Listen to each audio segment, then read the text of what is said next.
நீங்க அரசியல்ல தொழிலாளர்கள் அப்பாவியாக இருக்கக்கூடாது.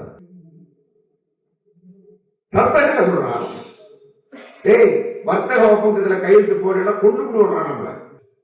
என்ன வர்த்தக ஒப்பந்தம்? அமெரிக்காவில் மிச்சமாக இருக்கிற, மீதியாக இருக்கிற, விற்காமல் இருக்கிற, உபரியாக இருக்கிற அனைத்து தானியங்களையும் இந்தியாவில் கொண்டாந்து நாங்கள் விற்போம். அப்ப இந்திய விவசாய கதை என்ன ஆகும்? கதை முடிஞ்சது. அமெரிக்காவில் இருக்கிற பால் பொருட்கள் நீங்க இந்தியா நீங்க நமக்கு கிராம போகணுங்க. 5 பேர் 10 பேர் குரூப் குரூப்பா அமைச்சு நம்ம இந்த மாநாட்டில் சொல்ல போறோம். குரூப் குரூப்பா அமைச்சு வாரத்துல ஒரு நாள் அந்த குரூப் ஒரு 3 கிராமத்துக்கு நீங்க போங்க.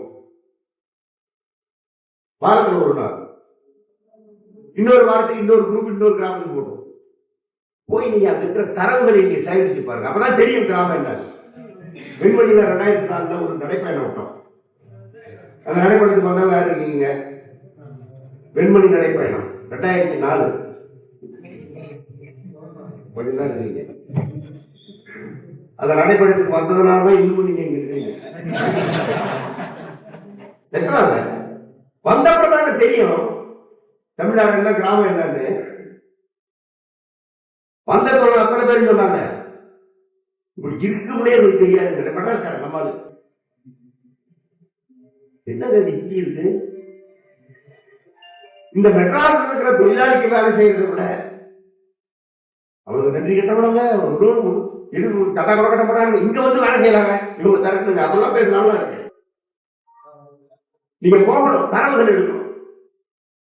கிராமங்கள்ல இன்னைக்கு ஏன் தமிழ்நாட்டில் பட்டிச்சாமி இல்லாம இருக்கு? ஏன் பட்டிச்சாமி இல்லாம இருக்கலாம்? விவசாயத்தினால இல்லை. விவசாயத்தினால இந்த விவசாயமும் இலவச மின்சாரம் இல்லாமல் போயிருந்தால் கதை முடியுது. ஆனா பெரும்பாலான கிராமங்கள், அங்க இருக்கிற மக்கள் ஒரு 2 மாடு, ஒரு 4 ஆடு, ஒரு 5-6 கோழி, 20 கிலோ இலவச அரிசி, அதை காய்ச்சி கரைச்சி மாட்டுக்கு ஊற்றி பாலை கறந்து விட்டு அதுலதான் லட்சக்கணக்கான குடும்பங்கள் தமிழ்நாட்டில் பிழைக்கின்றன. ஞாபகம் வச்சுக்கிறேன்.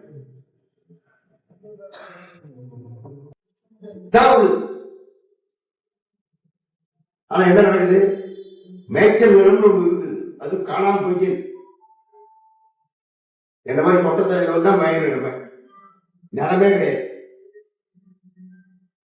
எங்க போய் மேய்ப்பாங்க? அது ஒரு மக்கள் வைங்க. ஏதாவது ஒரு வகையில இப்ப இந்த அமெரிக்காவோட ஒப்பந்தம் கையெழுத்து போட்டீங்கன்னா இந்த மாட்டை நம்பி ஆட்டை நம்பி இருக்கிற அந்த மக்களுக்கு அங்க வரல, அவங்க முழுவதும் பட்டினியா சாக வேண்டியதுதான். எழுதிச்சிங்க, பட்டினியா சாக வேண்டியதுதான். தமிழ்நாட்டில் பட்டினிக்காவு, தமிழ்நாட்டில் கைதி தட்டி தரப்புன்னு நீங்க படிப்பீங்க. அமெரிக்கா இன்றைக்கு அவருடைய கையை முழுவதற்கு காரணம் இந்த வர்த்தக ஒப்பந்தத்தில் கையெழுத்து போடு, என் பொருளை நீ வாங்க வேண்டும், என் பொருளை நீ விற்க வேண்டும், என் பொருளுக்கு வரி போடக்கூடாது, இதைத்தான் அவர் சொல்லி மிரட்டுகிறார். மோடி கையெழுத்து போடுறதுல ஒரு கவலைப்படாதெல்லாம் கிடையாது. 2 கையிலும் கையெழுத்து போடு, லெப்ட்ல ரைட்ல எல்லாத்திலையும் போடுவார். ஆனா இதுலயே போட கொஞ்சம் தயங்குறாங்களா? பெரும் சமூக புரட்சி இருக்கு. இந்த ஒப்பந்தத்தில் கையெழுத்து போடலாம், அதான் பயப்படுறாங்க. சொல்றான் நல்லா தான் இருந்தேன், ஏன்டா குச்சிக்கிட்டு போய் அடைய வேண்டியிருக்கோம்? நல்லா தான் நானே நீ ஃப்ரெண்டு தானே, கட்டி கொடுத்தோம், முத்தம் கொடுத்தோம், என்னடா சொல்றது? அப்புறம் வர்த்தக ஒப்பந்தம் போல் இதர நாடுகளை, இதர நாட்டினுடைய செல்வங்களை, இதர நாட்டின் உழைப்பு செல்வத்தை எப்படி திருடுவது, எப்படி கொள்ளையடிப்பது என்பதுதான் வளர்ச்சியடைந்த நாடுகளுடைய திட்டங்கள்.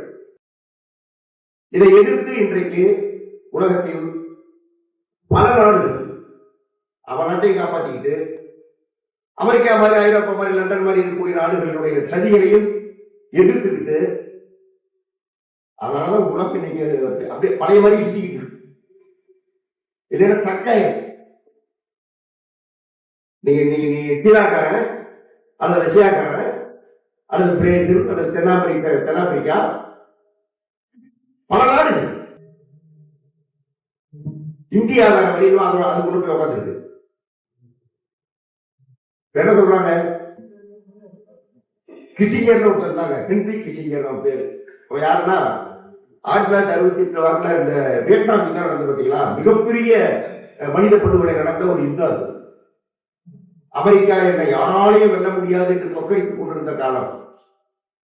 அவனை வெறும் மூங்கில் அம்புகளை வச்சே க்ளோஸ் பண்ணிட்டாங்க நம்ம வியட்நாம். 20 வருஷம் சண்டை போட்டு பார்த்தா நடக்கல, ஓடிட்டான். அந்த வியட்நாம் அவ்வளவு குண்டுகளை மற்றதை அவங்க போட்டு பண்ணியிருக்கிறார். இப்ப அந்த வியட்நாம், இந்த நாடுகள் எல்லாம் இனியே இவனை நம்பக்கூடாது. அப்ப அந்த வியட்நாம் யுத்தத்தின் போது இருந்த ஹென்ரி கிசிங்கர் இவ்வளவு பெரிய கொலையை செஞ்சவன், ஜனாதிபதியுடைய அடுத்த ஆளவன். ரிட்டையர் ஆனப்புறம் தெரியுமா ஹென்ரி கிசிங்கர் அமெரிக்காவோடு பகையாளியாக இருப்பதை விட நண்பனாக இருப்பது கஷ்டம். அவரோட சண்டை போடுறது சுலபம், ஃப்ரெண்டா இருக்க முடியாது. அதான் மோடி. இப்ப நீங்க அமெரிக்கா இதெல்லாம் பண்றான். இப்ப நம்ம என்ன சொல்றோம், அமெரிக்காவுடைய டாலர் இனிமே அது உலக செலாவணி அல்ல என்று ஆகுவோம். நாம் இன்னொரு நாணயத்தை உருவாக்குவோம். உலக வங்கி அவன் ஆதிக்கத்தில் இருக்கிறது, நாம் ஒரு உலக வங்கியை உருவாக்குவோம். ஐநா எல்லாவற்றுக்கும் மாற்றாக ஒன்றை நாம் உருவாக்குவோம். வேர்ல்டு ஹெல்த் ஆர்கனைசேஷன்ல இருந்து எல்லாத்தையும் நாம் உருவாக்குவோம் என்று இந்த நாடுகள் சொல்றாங்க. ஏன் இவனை திமிர் பண்றாங்க? அவர் ராணுவ பலம், அவருடைய பொருளாதார பலம், டாலர் என்கிற அவருடைய நாணயத்தினுடைய மதிப்பு, இதெல்லாம் உடைப்பாங்க என்று இப்ப இந்த நாடுகள் முயற்சிக்கிறார். அதனாலதான் அந்த நாடுகளை அழிக்க என்ன செய்யலாம், அந்த நாடுகளுடைய முன்னேற்றத்தை வளர்ச்சியை தடுக்க என்ன செய்யலாம், ரஷ்யாவினுடைய முன்னேற்றத்தை தடுக்க என்ன செய்யலாம் என்று ட்ரம்ப் முயற்சி பண்றாங்க. எல்லா நாடுகளும் முயற்சி பண்ணுது. இதுல ஒண்ணு என்ன, பொருளாதார தடை.